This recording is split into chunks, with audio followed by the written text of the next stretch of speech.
Ace Appliance in Toledo, Ohio. Welcome back to another in-home diagnostic video brought to you by ApplianceVideo.com. Okay, well today what we're looking at is a Maytag Quiet Series 300 dishwasher. The customer's situation is that with the unit shut, the touchpad is not working. We don't have anything coming on up top from any of the buttons. And he had stated that if he messes with it, it'll come on sometimes it does not. So first thing I'm going to do is I'm going to pull the kick panel off the bottom, and I'm just going to check for power down at the junction box. I'm basically going to use a voltage detector. I am just checking to see if I have voltage coming to the unit to make sure there's power coming in. If there's power coming in, we're going to then move up to inside the touch panel itself to see if we have either a door latch problem or if we have an actual control board problem. So there's a couple screws at the bottom that you will need to take out. They're typically going to be either Phillips head screwdriver or 1/4 inch nut drivers. You're going to remove them and the panels will come off. There are two. They overlap each other. I've already removed the screws so I can pull the panels out.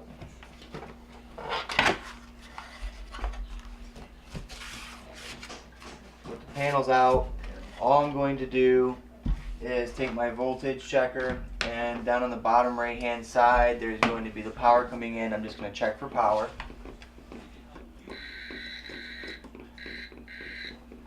And I do have power coming into the unit. So with power coming into the unit, we're now going to move up to removing the top panel to be able to see where we're losing our power at in the unit. Okay, so now I'm going to open the unit up and I'm going to remove the screws down the side of the front panel and along the top to take the unit out.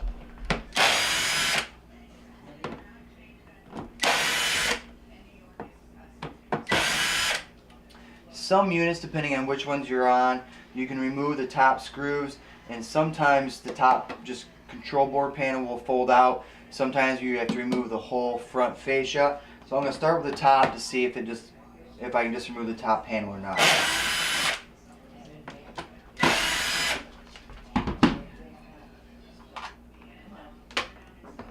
Does not appear this one comes off, so I'm going to remove the rest of the screws.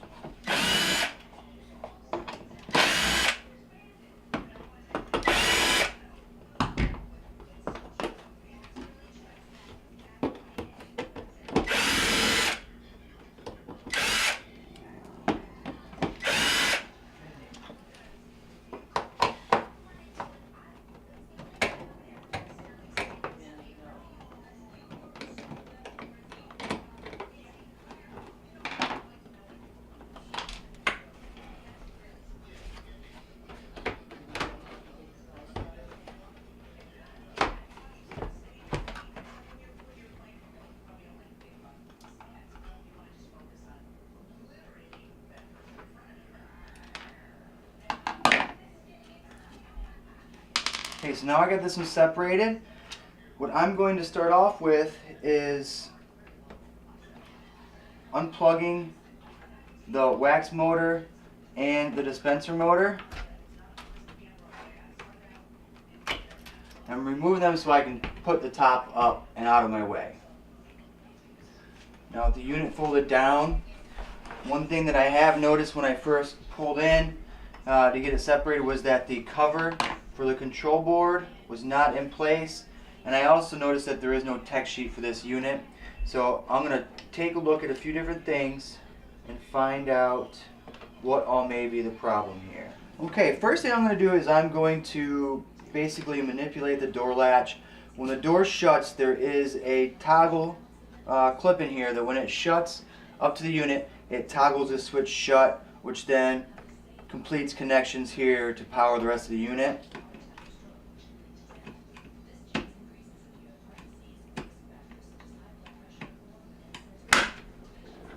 After manipulating that, we're still not getting any power. So now I'm going to take a look at the back side, check the micro switches, and check power that I can tell coming into the unit. Make sure I do have power to the control board. If I do have power to the control board, we're going to move to replacing that part of the unit.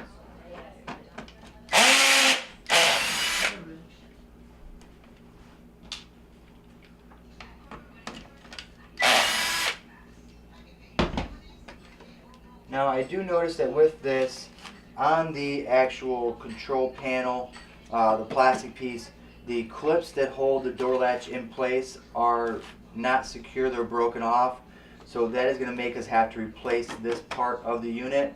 I do also notice that there's quite a bit of moisture inside the unit here, which leads me to think that we have a venting issue as well. We're going to first figure out why we're losing complete power to begin with. I'm going to take my power wand to check for power coming into the control board.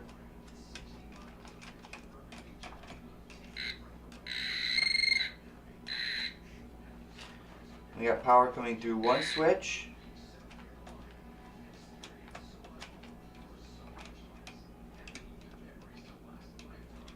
No additional power as of right now. I'm manipulating my latch again. I'm making it seem as though the unit is shut with powered on. And it has completed power into the full unit. I have power coming in everywhere now. So what that is telling me is that my micro switches are working. The door latch is functioning from that standpoint. So I have power coming in to the actual control board, but we're not getting any type of power to or from the touchpad. I am going to go ahead and remove the strip from the touchpad and reconnect it back into the unit. Connect it back in place. Just to make sure the connections were good, I'm going to re-manipulate the latch.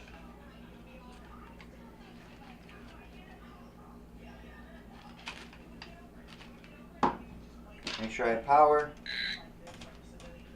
Do not.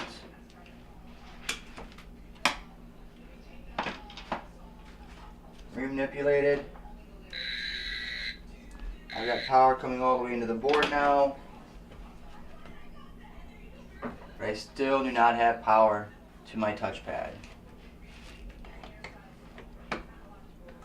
So at this point what we're looking to do is the control board will need replaced, and because of the broken parts on the actual control panel, we're going to need to replace that as well. And now upon further inspection, what I've noticed is that on the board, the plug going into the board right here, there's discoloration on the plug.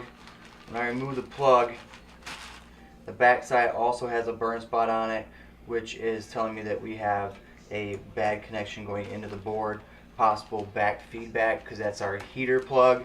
So what we're going to have to do is look at the replacement of the board as well as the panel assembly. Thank you for watching another quality video brought to you by ApplianceVideo.com.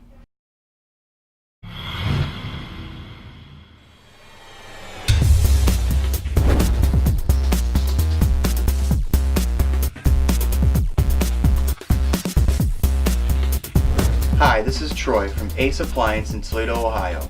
Welcome back to another in-home diagnostic video brought to you by ApplianceVideo.com. Okay, well today what we're looking at is a Maytag Quiet Series 300 dishwasher. The customer's situation is that with the unit shut, the touchpad is not working. We don't have anything coming on up top from any of the buttons. And he had stated that if he messes with it, it'll come on sometimes it does not. So first thing I'm going to do is I'm going to pull the kick panel off the bottom.